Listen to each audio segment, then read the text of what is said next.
What's goody? It's another quick one with your boy Jules. About all this Muhammad Ali Act stuff. I've been covering this a lot in episodes of the Relay, but I like to do the reels in layman's terms because, not everybody's lexicon is as big as mine. This is just straight talk. I think it's sort of a toxic trait to not acknowledge that there's a problem in the American boxing space when all the TV networks is leaving and what motherfuckers is worried about is the Ali Act. Clearly, something is wrong with the way that the business is being conducted if networks is being chased away.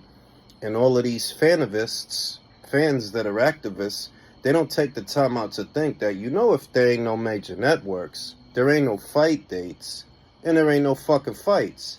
So before you go worrying about any changes that somebody wants to make, how do you fix that? How do you address that? And you know what they do? They don't even fucking address it. They act like there's no problem and nothing is wrong. When what it's resulting in is less boxing on television, less fight dates for fighters. That's what it is. That's what's going on.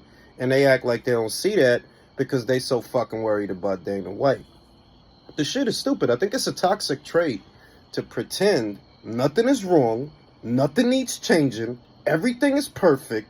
Near as I could tell, this would bring Paramount back to boxing. Most people don't realize that Paramount was in boxing via Showtime and the PBC.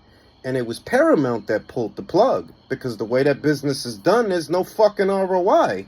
You're not getting nothing out of what you're doing. They just, the fighters is purses. Dog, it gotta make sense not just for the fighters.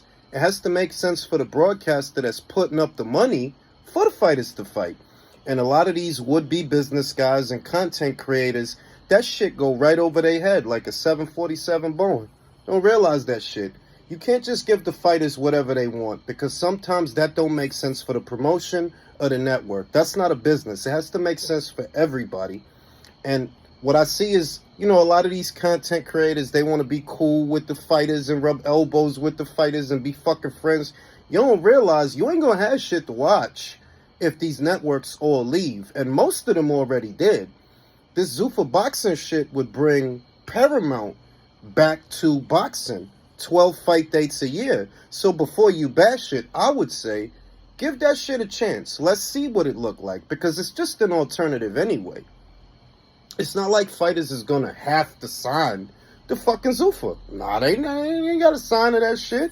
If they don't want to, they could keep doing things the way they've been doing them, the regular way. But for those who want to try something else, yeah, you got that alternative. I'm not against that shit.